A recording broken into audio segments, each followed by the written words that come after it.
for you, what you do here, you obviously have a tight-knit connection with everybody, but you mentioned this before. YouTube is a business. It is a distribution medium. It's to create influence, and influence rewards you with a monetary value at the end. Mm-hmm. To the tune now that you have so this building's 10,500 square feet. How big is yours? 10,200. Okay. We're right there. Yeah, it's with enormous. Like I can't wait for you to come see it. I'm when super it's done. excited. I ran into Dustin outside your place when he was checking in on the contractors, and I was over at Joe's house.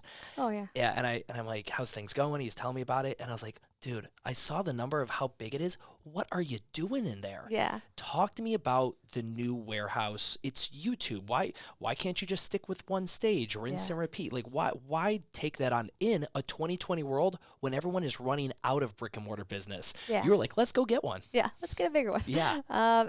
It's continued evolution of our production value, and then the expansion of the legs of the business as well. So, like I mentioned, we don't have any room in our previous studio to bring on more employees to help us ship out packages, so we're not shipping out thousands of packages, and then we record a workout. How big was the old one again?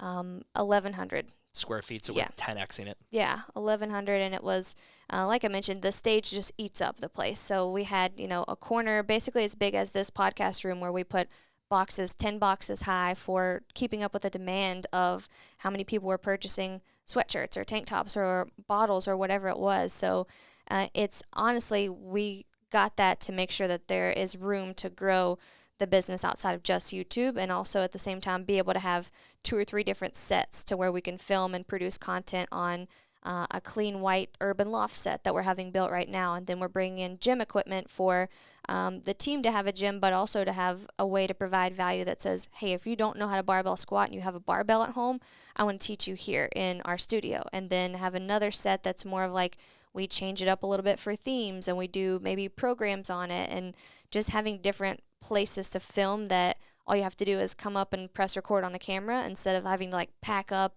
take your equipment somewhere else, and then go film.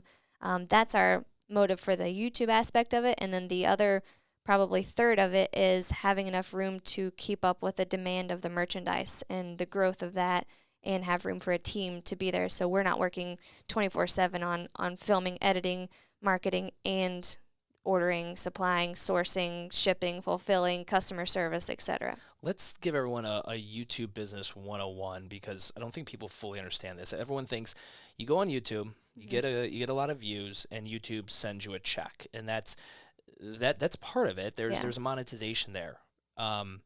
You're currently sitting at, an average video for you is going to get how many views? It depends. In the first day, it may be around 60,000. Okay.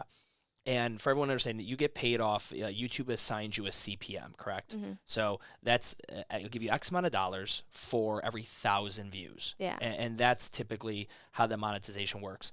You get more money when you have pre-roll and mid-roll, and maybe mid-roll twice, and then maybe end-roll. And in your videos, obviously, you don't want to interrupt that workout experience, so you go 0 mid-roll. Right. So you get pre and post, and that's it. So that impacts your monetization. Yeah. But where a lot of YouTubers really make their money, and I don't care whether you're, the Mr. Beast of the world or whoever, it's in merch. A lot of it is in merch, and then brand deals outside of that. Yeah. For you, what is your ecosystem for the business of Royal Change? How much of what you guys do is CPM AdSense from Google and YouTube versus merch versus brand deals and so on? And membership to Sydney Squad. Yeah, I think the Sydney Squad membership is up there with the merchandise. And I will say the merchandise is growing a lot faster than everything else. So we're about to launch a custom cut and sew fitness apparel line. So sports bras, leggings, crop tops, joggers.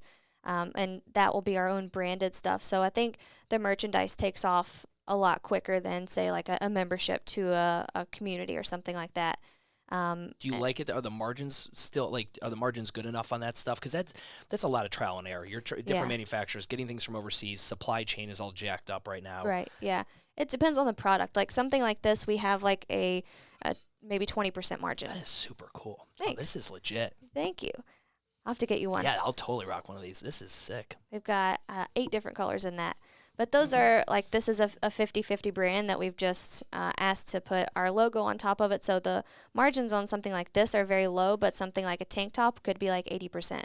So it just depends on what you're what you're selling, and we don't mark everything up to where it's like this is an astronomical price. But if you can get more of a certain item, then obviously your cost per unit goes down. So it makes sense on things like tank tops to make sure that we get a lot of them at one time, and they'll always move. Like even if they don't move immediately, they'll always move. Yeah.